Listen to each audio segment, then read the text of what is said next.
If you're looking for a new smartphone today, these three are the very best options right now: the new S23 Ultra, the iPhone 14 Pro Max, and the Pixel 7 Pro.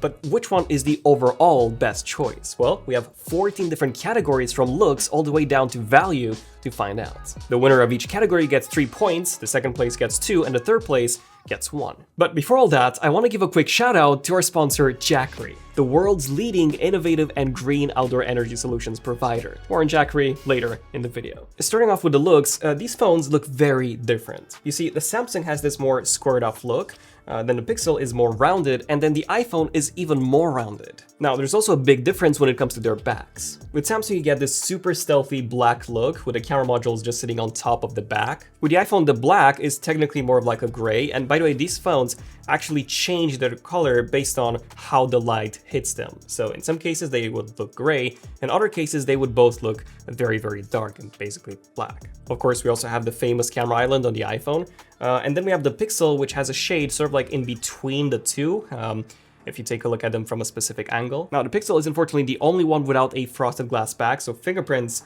will be very visible on this, but I do really like the camera visor on the Pixel. And yes, even though looks are very subjective, my personal favorite one is the S23 Ultra. And that's because it is super minimal. The back feels extremely smooth, way smoother than the iPhone, and I don't know, it just looks very futuristic. With this curved glass around the edges and this full screen design, super thin bezels, it looks as if you're simply just holding a screen. So Samsung is the winner, which means that it gets 3 points, then the iPhone, which gets 2, and then the Pixel gets 1 because it doesn't have frosted glass. Now, when it comes to the durability, the iPhone is the most durable one here. We got a stainless steel frame on the iPhone versus polished aluminum on the Pixel and the Samsung. I did actually drop my iPhone 14 Pro outdoors on asphalt, and aside from a few tiny marks, it is perfect. And the iPhone also has the highest water resistance of up to 6 meters for 30 minutes compared to 1.5 on the other two. And I have actually used previous iPhone models and Samsung's in pools before, seawater as well, and they were totally fine, although I do not recommend anything other than fresh water, as the salt from the seawater and the chlorine from the pool water can actually deteriorate the water seals over time.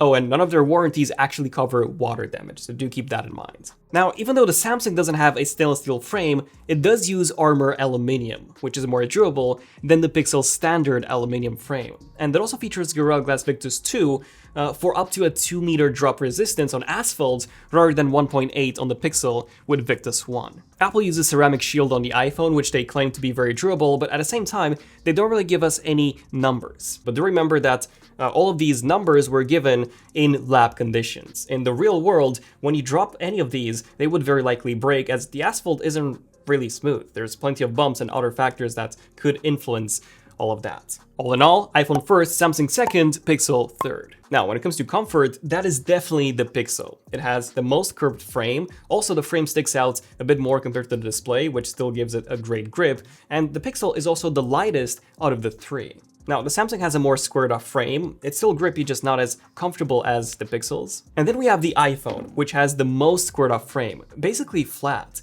And it is definitely the most uncomfortable and also the heaviest out of the three. In fact, even though the S23 Ultra is noticeably wider than the iPhone 14 Pro Max, it feels more comfortable in the hand because of that more rounded frame. First place Pixel, second Samsung, third iPhone. Now, when it comes to the display, this is a tricky one, because if we just consider the immersiveness, then the winner is the S23 Ultra, and that's because it's got the biggest screen at 6.8 inches versus 6.7 on the other two. It also has the smallest camera cutout compared to, the dynamic island on the iPhone, which is massive, and it's also got a higher HDR brightness for when you're watching HDR content. Not only that, but the S23 Ultra, since the display is a bit more squared off and a bit wider, we can also see more content on the screen, as you can probably tell, than on the Pixel and the iPhone. On the Pixel and the Samsung, you can also set a custom DPI and get even more stuff displayed on your screen as opposed to the iPhone. Then if you do a lot of reading in bed at night, then Samsung has a feature called Extra Dim, which is a lifesaver, as it literally dims the minimum brightness even further to make it very easy for you to read. Now, the iPhone kind of has this too, it's just that you have to go into the accessibility options to enable this. So far, it looks like Samsung has the best display, but the iPhone does have one advantage, and that is the outdoors brightness, which is significantly higher. This can go up to 2000 nits outdoors compared to 1750 on the Samsung and 1500 on the Pixel. And in that case, the iPhone is noticeably brighter than the other two. They all have a 120Hz refresh rate panel, as well as an always-on display, although Samsung's version is way more customizable. So I guess it depends on what you need the most. Do you need more outdoor brightness, or do you need more screen space and extra dim at night? For my usage, the iPhone's extra brightness came in super handy outdoors, so I'm gonna give the iPhone the first place because of that, Samsung second, Pixel third. Speaking of outdoor adventures, we have Jackery to thank for sponsoring today's video with their new Jackery Solar Explorer 1500 Pro, an absolute beast for outdoor tech enthusiasts. With a 1512 watt-hour capacity and a maximum output of 1800 watts, this generator can handle anything you throw at it. You can also get 6 foldable Solar Saga 200-watt solar panels that ultra charge it in just 2 hours. That's the same as wall charging. You'll feel safe knowing that the 2 built-in security chips can guarantee 12 forms of protection, and the chip can also run 80 million safety checks per second. And all of this can be achieved without exceeding 46 decibels. That's library level noise. Thanks to their super quiet mode for more discreet powering experiences. So if you're interested in an awesome portable solar generator, check out the link down below, as Jackery is offering £100 off their solar generator 1500 Pro in their first week of sales starting from February the 16th. Now, in terms of video recording, this is quite tricky because they all have advantages and disadvantages.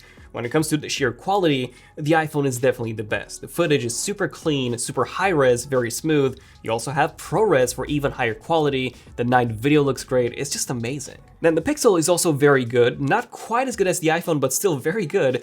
And you can also use all lenses when shooting 4K 60 video, which the other two phones cannot do. And then the S23 Ultra, which definitely has the poorest dynamic range with lots of sharpening, but it can do 8K 30, the only one out of the three. Honestly, in terms of social media, they're all good enough, but if you want to do some editing and achieve some super impressive results, then that's where the iPhone really stands out. In fact, Marquez even shoots all of his videos on the autofocus channel using an iPhone entirely. First place, iPhone, second Pixel, good quality, and that 4K 60 lens switch is awesome, and then third, Samsung, as most people won't really care about 8K. Now, when it comes to photo taking, if you're an everyday user, then definitely go with the Pixel, as the Pixel has just some amazing image quality and image processing, so every shot that you take will automatically look good all the time. But if you're an amateur photographer, then definitely go with the S23 Ultra, as it's got everything in one package. 10x zoom, macro, an amazing ultra-wide, amazing night mode.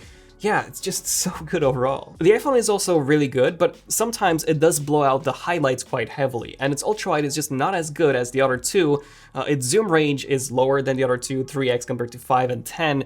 So yeah, in reality, the Pixel and the Samsung look amazing at 10x, and they're the ones that you should probably go for. But do check out our detailed camera comparisons if you want to learn more about all of these cameras. But realistically, first place Samsung, as it's got everything into one package, second place Pixel, as it's great for everyday shots and night shots, and third iPhone, as its low light is not that great, and the processing still has some issues. Now, in terms of performance, if you care about raw performance, then the iPhone is definitely the fastest, then the Samsung, and then the Pixel.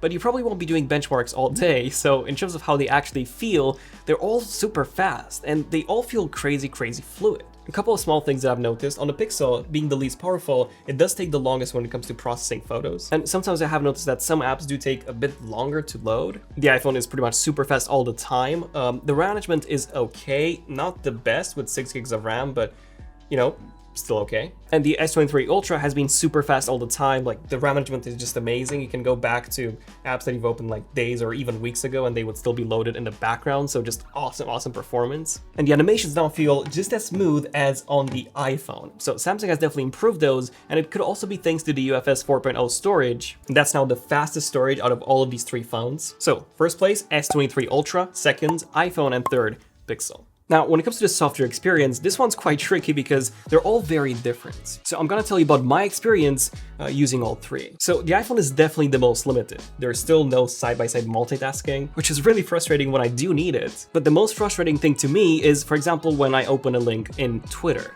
It opens the app on the App Store instead of, the actual Twitter app. And when you tap open in the App Store, it will open Twitter, but not in the link that I wanted to open it, if you get me. So iOS still cannot figure out external links. I've also experienced a lot of software glitches. I've had storage issues where my storage was constantly full. A friend of mine had the same issue too, and a bunch of you guys on Twitter. I've also had breaking issues at launch. yeah, I haven't really had anything major like this on the Android side for quite a few years. I guess the bright side is that Apple still has the best software support. Samsung and Google now offer you about 3 to 4 years of software updates compared to 5 with Apple. On the other hand, the Pixel is super fun to use. It's got a very clean UI. It's also very simple, but at the same time, way more capable than the iPhone is. The external links work perfectly. Google Assistant is also way smarter than Siri, and side-by-side multitasking is an option here. And then Samsung is by far the most capable one. Like, for example, you can have folders in the app drawer itself and then keep your home screen organized. You also have a ton of quick toggles for activating various features on your phone. You can also have a secure hidden folder. You can also run multiple instances of the same messaging apps. We also have Dex, we have the Expert Plus app, which is just incredible for RAW, and that's built in, unlike on the iPhone and the Pixel, where you have to get third-party apps for that. You also have the Edge panel for pinning your most used apps. So yeah, you have so many time-saving features with the Samsung. So first place, S23 Ultra, second place, Pixel, third place, iPhone. But what makes each phone unique? Well, let's take a look at the unique features of each. When it comes to the iPhone, of course, the most unique one is the dynamic island. Although, to be honest, it is mostly a gimmick. There's no actual use to it. On the right side, we do have Siri shortcuts, which are very powerful if you know how to use them. And then there's also Face ID, which I actually do prefer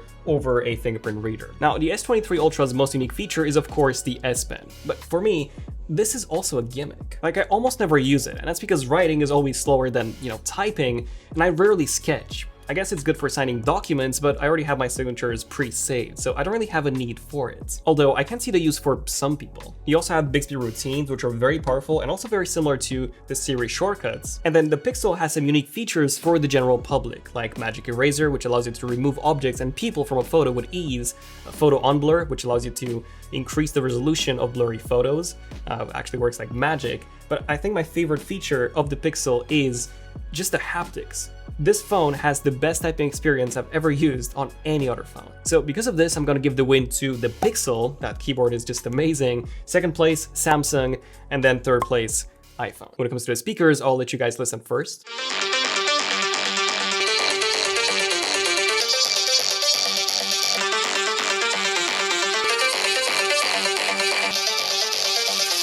So I gotta say, the Samsung and the iPhone sounded very similar. The Pixel was definitely the quietest. So between all of these, I'm gonna give the point to the Samsung, which was a tiny bit louder than the iPhone and a tiny bit punchier. So for the first time, Samsung phone has better speakers than the iPhone. Now, in terms of the ecosystem, Apple is the best choice here. They have a wide variety of products. The iPhone, the iPad, Apple Watch, MacBooks, iMac, AirPods, HomePod, Apple TV, just loads, and they all work extremely well together. You have things such as universal copy and paste. You can use your iPad as a monitor for your Mac. You can use the keyboard and the trackpad of your Mac onto another Mac. You can also hold your iPhone close to your HomePod to send music directly and easily. Yeah, loads of stuff like this. However, Samsung's ecosystem is actually very close to Apple's today. They also have tons of products, the Galaxy Watch, the Galaxy Book, the Galaxy Tab, their smart TVs. They also have universal copy and paste now. In fact, you can even control your Samsung phone directly from your Galaxy Book. So yeah, very close to Apple's actually, it's just that Apple still has a few more products and just a tighter integration between them. Now, the Pixel's ecosystem is definitely the poorest, as in they do sell the Pixel Watch and the Pixel Buds and the Chromebooks, but the Chromebooks, for example, have no special integration with the Pixel as they're web-based. However, the advantage when it comes to the Pixel is that, for example, the Nest Hub can be used with any Android device, including an iPhone. So Google's ecosystem is open, same goes for the Samsung, whereas Apple's ecosystem is closed. So you need to use their products to take full advantage of everything that they have to offer. So first place, iPhone, a very close second place, Samsung, and then third, Pixel. Now, when it comes to charging, the fastest charging is found on the S23 Ultra. We have 45-watt fast charging, which brings you to about 50% in just 22 minutes, compared to 30 minutes on the other two. So we have 23 watts on the Pixel, and then 20 officially and 27 unofficially on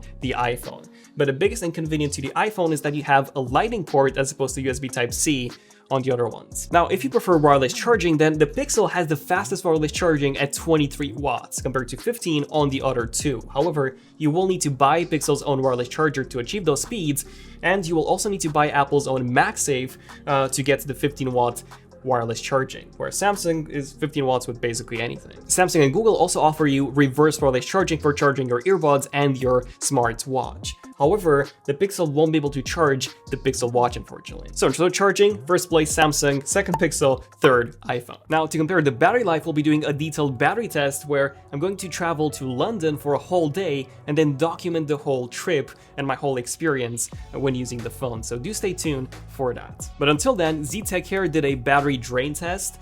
And the iPhone 14 Pro Max lasted for 10 hours and 27 minutes, the S23 Ultra lasted for 10 hours and 8 minutes, and the Pixel 7 Pro lasted for 9 hours and 36 minutes. So based on this, the iPhone is the first, second Samsung, third Pixel. And in terms of the value, the iPhone 14 Pro Max costs $1,100 for the base 128GB of storage model. And by the way, it's impossible to find any discounts on this. The S23 Ultra, on the other hand, does actually cost more at $1,200, but it also comes with double the storage at $256. And if you pre-order it right now, using the links below, you also get 5 12GB of storage instead of 256 and 12GB of RAM instead of 8. Also, Samsung prices do tend to drop in the upcoming months. But then the Pixel 7 Pro now costs $600 at Best Buy. It used to be $900, but now it is $600, half the price of the S23 Ultra, and that's with 12GB of RAM, although 128GB of storage. And if you want to get more great deals, do tap on the YouTube shoppable cards